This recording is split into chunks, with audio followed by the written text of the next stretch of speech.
जनाब फातिमा ज़हरा का सफ़ा आया तो मैंने सारे पूरे पेज को गोल्डन किया और करने के बाद जनाब फातिमा का किया। आप कहेंगे इसमें क्या ख़ास बात थी? ख़ास बात ये थी, सरकार दो आलम फरमाते हैं अव्वल मा खलक़ल्लाहु नूरी, अल्लाह ताला ने मेरे एक नूर को खल्क़ किया, फिर इसके बाद सारी दुनिया का वजूद हुआ। और जनाब सैयदा जनाब फातिमा उस नूर का एक हिस्सा थी। वो भी नूर से क्या हो सकता है सिवाय नूर के, वो एक नूर था। ये मुझे तहरीर करने की सादत बख्शी।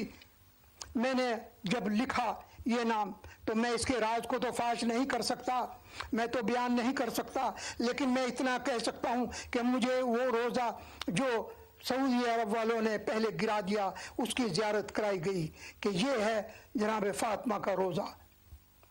आज रोज़े तो सारे गिरा दिए गए, उसमें कोई दुश्मनी उसकी नहीं थी, रसूलुल्लाह के औलाद की दुश्मनी नहीं। ये सिर्फ इतना था, ये चूँकि बात आ गई तो बयान कर दूँ, सिर्फ इतना था कि ये तय हुआ था अब्दुल वहाब और उसके दरमियान में बादशाह के कि तुम्हारा जो हुकूमत होगी और हमारा मज़हब होगा, और मज़हब में सिर्फ मोहम्मद सल्लल्लाहु अलैहि वसल्लम के निशान हम मिटा देंगे, ताकि आने वाले ज़माने में ये ना रहे कि कहाँ आए थे, किस जगह थे, किस जगह पैदा हुए, किसके। इसमें लोग ये समझते हैं कि उनकी औलाद से दुश्मनी थी। नहीं नहीं, उनकी औलाद से कोई दुश्मनी नहीं थी। वो सिर्फ ये चाहते थे कि वहाँ वो निशानात जिसमें पैगंबर आए, स्कूल जगह वो थी, वो सारी तब्दील कर दी। ये थी बात सारी। इसके अलावा जो ख़ास बात है कि 1,24,000 पैगंबर आए दुनिया में, उनके निशानात नहीं हैं, सिर्फ चंद आदमियों को लोग जानते हैं। उसकी वजह ये कि उनके मानने वाले उनकी निशानात सारे मिटा दिए, तो उनको आज कोई जानता भी नहीं सिवाय चंद के।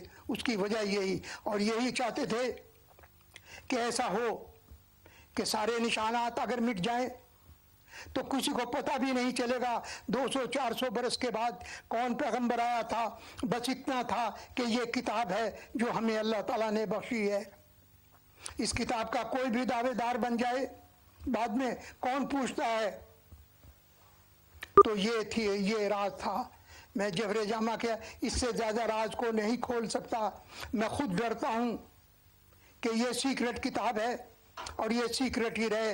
लेकिन मैं ये भी चाहता हूँ कि जो लोग ये कहते हैं कि किताब एग्जिस्ट नहीं करती, ये 12वें इमाम के पास चली गई, वो भी देख लें कि ये मौजूद है।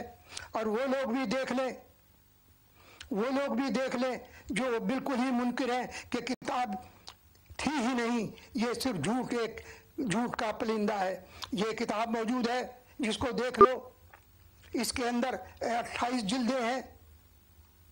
ये आपके सामने मौजूद है। जिसको शक हो, जिस वक्त, जिस दिन, जिस वक्त चाहे आए और आकर के इसकी ज़ियारत करे और देख ले।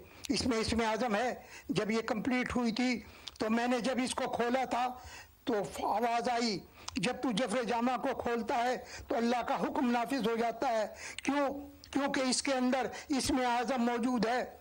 और इसमें आज़म वो है कि आसिफ बिन बरखिया ने तख्त बिल्किस पल भर में हाजिर कर दिया। और ये इसमें आज़म सरकार दो आलम के सीने के अंदर था। ये कुरान अगर सीने के अंदर था तो इसमें आज़म भी सीने के अंदर था। आप क्या कर सकते थे, क्या नहीं। ये कह देना कि आदमी कहते हैं कि उनके पास गैब का इल्म नहीं था। ये कहो कौन सा इल्म नहीं था?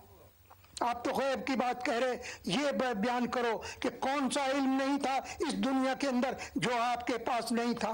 ये अलग बात है कि हमारी पहुँच उन तक न पहुंच सकी, हम उनको समझ ही नहीं सके।